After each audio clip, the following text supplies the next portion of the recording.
Ayan, magandang buhay, 8 star. Ayan, bago tayo magsimula, nais ko muna na ang ating sekretarya ng klase ay maaring bang iulat kung sino-sino ang mga lumiban sa ating klase ngayong araw na ito? Ikinagagala ko po na wala pong lumiban sa ating klase ngayong araw na ito. Ayun, kinakagalak ko din na walang lumiban at lahat kayo ay makatatamo ng karunungan ngayong araw na ito. Bago tayo magpatuloy, nais ko lamang ipaalala sa inyo na meron tayong susundin na isang panuntunan sa loob ng klase. Maaari mo ba itong basahin, Mayor? Iris, sige. Panuntunan sa klase. Maging aktibo sa talakayan. Huwag mag-ingay sa klase. Saysay ng gagawin ay isaalang-alang. Ayan, maraming salamat, no, Irish. Nais kong tandaan nyo ang ating panuntunan at lagi nating tandaan na tayo ay maging mahusay. Yan. Bago tayo dumako sa ating talakayan, no, nais kong alamin ang inyong suhestyon kung ano ang say mo base sa balita o sa larawan na nasa ating presentasyon ngayong araw ito. Sino ang gustong magsabi ng kanilang say? Yan. Sige, Melody, nagtaas ka ba? Sige, anong say mo sa balitang ito? Anyone?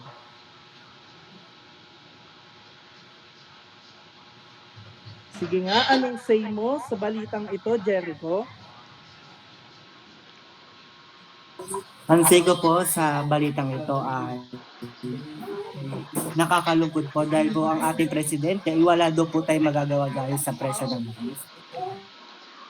Ayan, alam naman natin na patuloy ang giyera na nagaganap sa ibang bansa, sa Estados Unidos, sa pagitan ng Estados Unidos at ng Iran. Bagaman pa ang kontinente natin o specifically ang bansa natin ay mayaman sa mga likas na yaman, tayo pa rin ay nakakaranas ng crisis pagdating sa langis dahil tayo ay umaangkat lamang nito ng produktong ito sa ibang bansa. Ayan. Bago tayo magpatuloy, no, nais ko munang tiyakin kung kayo ba ay may naaalala sa ating nagdaang talakayan. Natatawagin nating sagot o lagot. Madali lamang ito, class. Sa ating info messages, may numberings tayo dyan ng mga number nyo. At katulad ni Ma'am Melody, ako ay kasamahan ng mga mahilig mag-bingo. De, joke lang. Ayan, tayo ay bubunot ng mga sasagot sa mga tanong na magsisilbing pagbalik tanaw natin gamit ang ating bulilyo. Handa na ba kayo? Ayan, paulanan naman natin ng heart reaction ng ating online platform. At yan, alam kong handa na kayo para sa ating unang estudyante na sasagot. Okay, ito ang ating unang tanong. Ito ay pag-aaral sa pisikal na katangian ng mundo at ang interaksyon ng tao sa kanyang kapaligiran. Ano ito?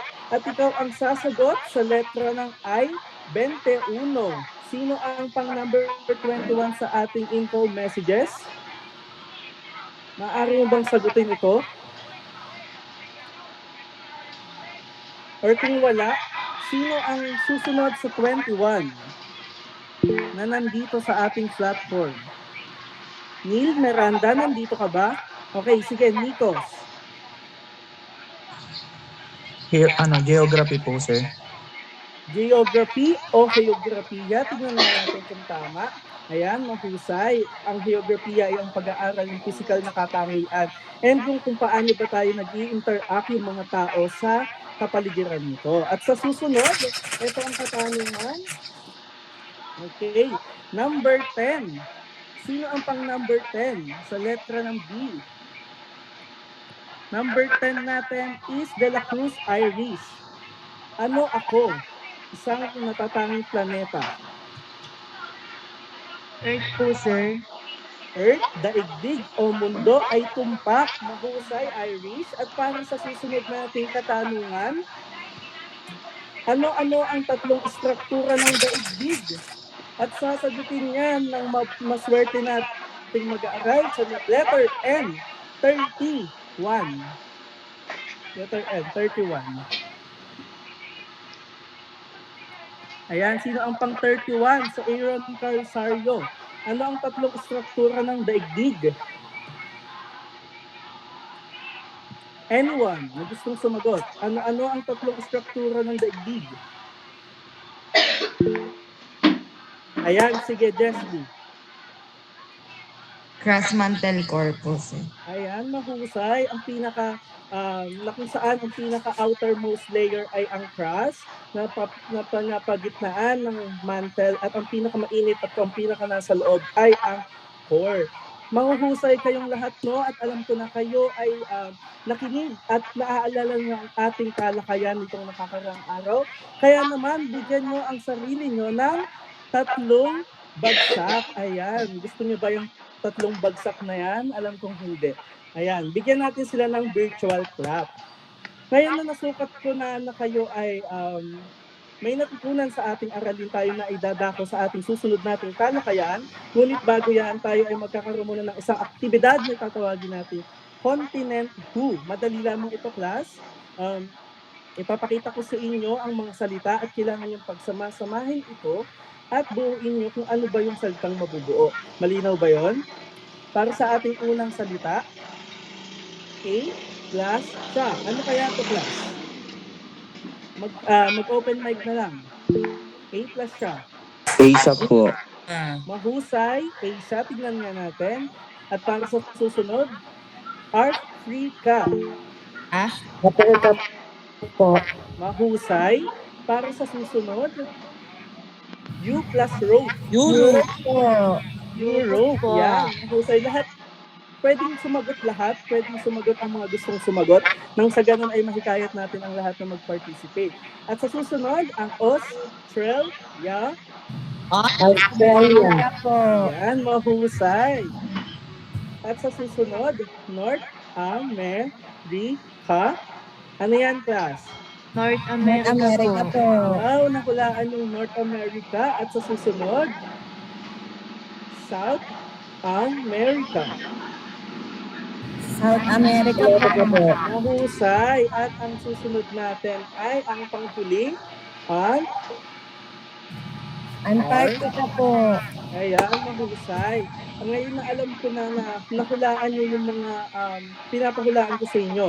Ngayon, nais ko naman na alamin kung alam nyo ba o may ideya na ba kayo sa mga pwesto nito sa ating mapa. Gamit ang ating magnifying glass, sumagot na lamang kayo, mag-open mic na lamang kayo. Anong kontinente ito, class? Yan. Asia, mahusay. Ano naman ang kontinenteng katabi ng Asia? Europe po. Europe, mahusay. Ang nasa baba ng Europe? Anong kontinente kaya ito, class? Africa po. Africa, tama, mahusay. At ang nasa taas na ito, anong kontinente ang nakikita nyo dito, class? North America po. North America, tumpak. At ang nasa baba ng North America, syempre, kung may North, meron tayong South America po. South America. Tama. At ang nasa baba na kontinente, dito, nakikita nyo ba yan, class? Ano yan? Antarctica po. Antarctica. O, sino pa yung gustong sumagot para sa huli? Ibang estudyante naman. Ano to, class? Anong kontinente ito? Anyone? Ang huling di natin nababanggit ay ang Australia. Australia. po. Mahusay. Ngayon natutuwa ako sapagkat may ideya kayo kung ano nga ba yung kung saan nga ba sila nakapwesto. Alam ko na familiar na kayo. Ngayon, class, gusto ko namang hulaan nyo kung ano sa tingin nyo yung magiging talakayan natin ngayong araw na ito. May ideya ba kayo sa mga ginawa nating aktibidad? Anyone? Yes? Sino nagtaas? Sagot na po. Sige po. Sir, sa tingin ko po, yung iba't ibang kontinente po ng daigdig. Tignan nga natin, tumpak ang ating tatalakayin, ang iba't iba o ang 7 kontinente ng mundo. Bago tayo magsimula, class, pwede nyo bang basahin ang ating layunin sa araw na to? Isa na lamang ang magbabasa. Sige, Ate Jeneline.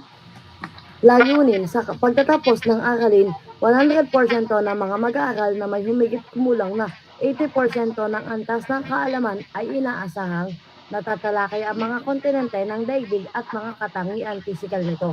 Napapahalagahan ang mga likas na yaman at matatagpuan sa bawat kontinente at nakabubuo ng mungkahing polisiya o programa na maaaring makalupas sa problemang pagkasira ng mga likas na yaman. Maraming salamat, Ate Jeneline. Malinaw ba ang ating layunin, class? Maaari ba mag-heart react ang lahat? Ayan. Maraming salamat at naunawaan niyo ang ating layunin. Pero bago tayo dumako sa pagtalakay ng mga kontinente, sa tingin niyo, hiwa-hiwalay ba talaga ang mga kontinente noon, class? Hiwa-hiwalay ba talaga sila? Talaga bang nandito ang Asia? Nandito ba talaga sa baba ang Antarctica? Hiwa-hiwalay ba sila? Sa tingin niyo, sige Neil.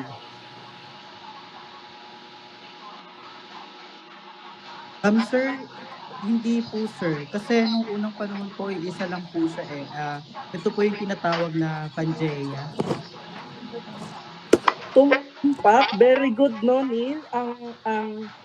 Ang kontinente natin noon ay pinapaniwala ang iisang masang lupa lamang. Magkakadikit lamang sila at ito ay tinatawag na Pangaea.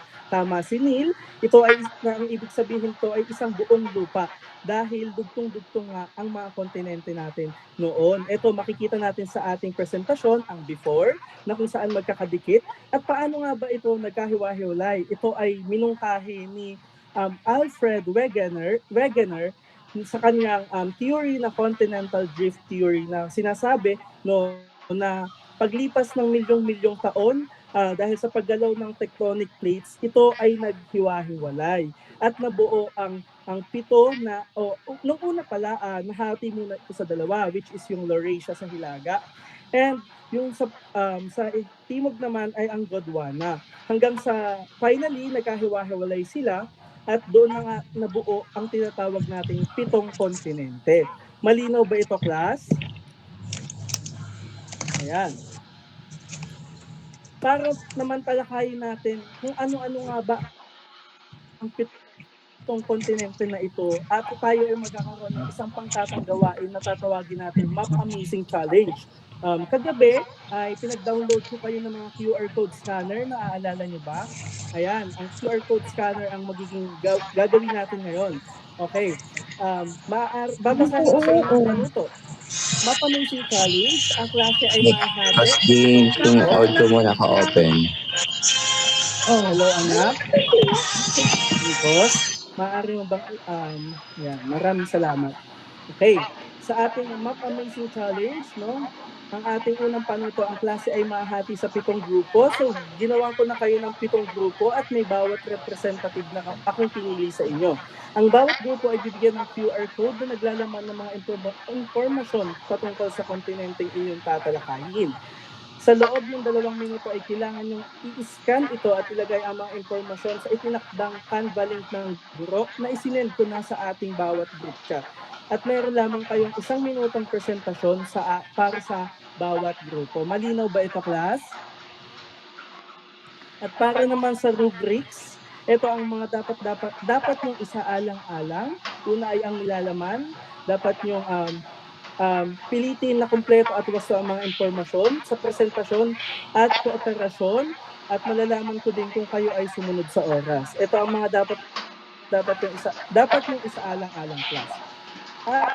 At ito naman ang ating mga bagaman ito ay pangkatang gawain na ko na ang bawat isa ay scan ito dahil ito ay magsisilbing inyong tala o ito ang itong magsisilbing notes para sa ating talakayan na ito. Malinaw ba yun, class? Kung malinaw ay maaari nang magsimula ang bawat grupo. Meron lamang kayong 2 minuto. Yan. Pwede nang magsimula na i-scan ang bawat QR code. Nandyan ang mga informations na ilalagay niyo.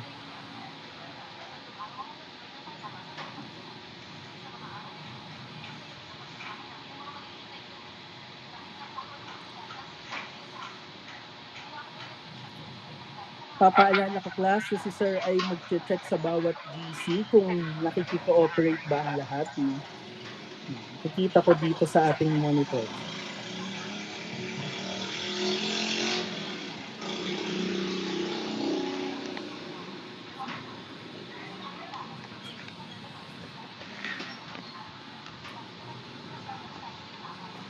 Kung may katanungan class, maaari kayong mag-raise ng hand.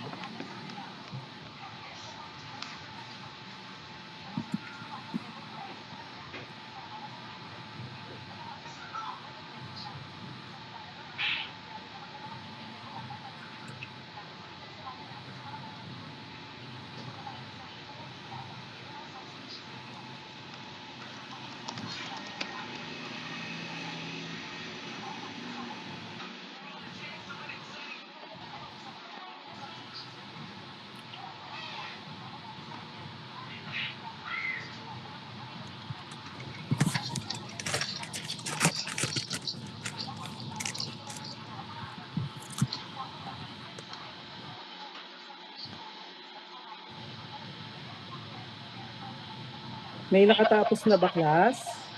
Ayan, mukhang nakatapos na ang unang grupo. Ang grupo nila Ate Jenny Lynn. Meron na lamang kayong 30 segundo. Nawala pa lang aking presentation. Ayan, going to share you. Ayan, tapos na ba ang grupo nila Ate Jenny Lynn? Ang unang grupo? Tapos na po. Ayan. Ito ang Canva link natin, no?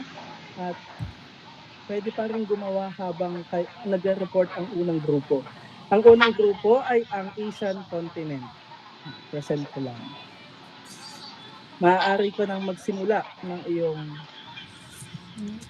Ang Asia ay nasa hilaga at silangang hemisphere. Papalibutan po ito ng mga kakagatang Artiko sa hilaga, Pasipiko naman po sa silangan at Indian Ocean sa timog naman po. Ang absolute location po nito ay mula 10 timog hanggang 80 hilagang latitude at 25 hanggang 170 silangang longitude naman po. Relatibong matatagpuan po ito sa silangan sa Europa at sa hilaga naman sa Australia. Ito ang pinakamalaking kontinente na may 44.5 milyong kilometer. Tanyag na katangi ang physical dito ang Mount Everest at Himalayas po. Ayan, mahusay, no? Salamat unang grupo. Mamaya ako na lamang kayo pupuntusan sabay-sabay. Para sa unang kontinente natin, ang tinalakay ng unang grupo ay ang Asian continent. Ang Asia ay sinasabing pinakamalaking kontinente sa buong mundo. At home ito ng mga iba't ibang tao dahil malaki ang populasyon, dahil iba't ibang uri ng tao ang nandito. Ang Asia ay ang birthplace ng iba't ibang major na religion katulad na lamang ng Hinduism, Buddhism, Islam at Confucianism. Nabanggit din ng unang grupo na ang tanyag na katangi ang physical ay ang Mount Everest at ang Himalayas. So ang Mount Everest, kung inyong natatanong, ay ang pinakamalaking bundok sa buong mundo na matatagpuan siyempre sa Asia, sa pagitan ng bansang Nepal at ng Tibet. At ang Himalayas naman class, isang malawak na hanay ng kabundukan sa Asia kung saan matatagpuan natin yung pinakamalaking bundok. Ang pinakamalaking bundok ay ang Mount Everest na matatagpuan sa Himalayas. Okay, malinaw ba ang ating unang kontinente? Handa na ba ang ikalawang grupo? Ang ikalawang grupo natin ay ang African continent. No? Rinig po ba ako, sir? Yan. Handa na ba? Opo, rinig po ako. Yes. Okay po, ang napunta po sa group 2 ay ang African continent na kung saan matatagpuan po ito sa hilaga at timog na hemisphere ng mundo at napapalibutan po ito ng Mediterranean Sea sa hilaga. Pagdating naman po sa silangan ay ang Indian Ocean at sa kanluran naman po ay ang Atlantic Ocean. Pagdating naman po sa absolute location nito, ito po ay may humigit kumulang 35 degree sa hilaga hanggang sa 35 degree naman po pagdating sa timog na latitude at 20 degree naman po sa kanluran hanggang 50 degree sa silangang longitude. Pagdating naman po sa relatibong lokasyon po nito, matatagpuan po ito sa timog ng Europa at kanluran ng Asia. Yung kilometer per kilometer ang sukat nito at kilala sa Sahara Desert, ang pinakamalaking deserto po sa buong mundo. Mahusay, no? Salamat ikalawang grupo at Paulo sa iyong komprehensibong pagtalakay sa African continent. Madagdag ko lamang sa binanggit ni Paulo, no, na ang Africa ay pangalawa sa pinakamalaking kontinente sa buong mundo at ito ay tinagurian o tinatawag na cradle of humankind. Bakit nga ba siya tinawag na ano nga ba ang cradle of humankind? Dahil pinapaniwalaan, no, na ang lugar na ito, dito natagpuan sa kontinenteng ito ang mga earliest human fossils, no? O ang mga may mga nakitang katawan na sinasabing pinakamatanda sa buong mundo, and ito ay nag-serve as strong evidence na ang mga oldest human fossils ay matatagpuan sa Africa at kinoconsider ito na birthplace ng humanity. So sinabi ni Paulo kanina na ang Sahara Desert ang pinakamalaki at pinakamainit na deserto sa buong mundo. Sa dagdag ko lamang class na sa Africa, matatagpuan ang pinakamahabang ilog, which is yung Nile River. Okay, malinaw ba ang ating ikalawang kontinente? Maaari na tayong dumako sa ikatlong kontinente. Sino ang ikatlong grupo? Okay, na-explain ka na. Proceed na tayo sa next presenter. Thank you.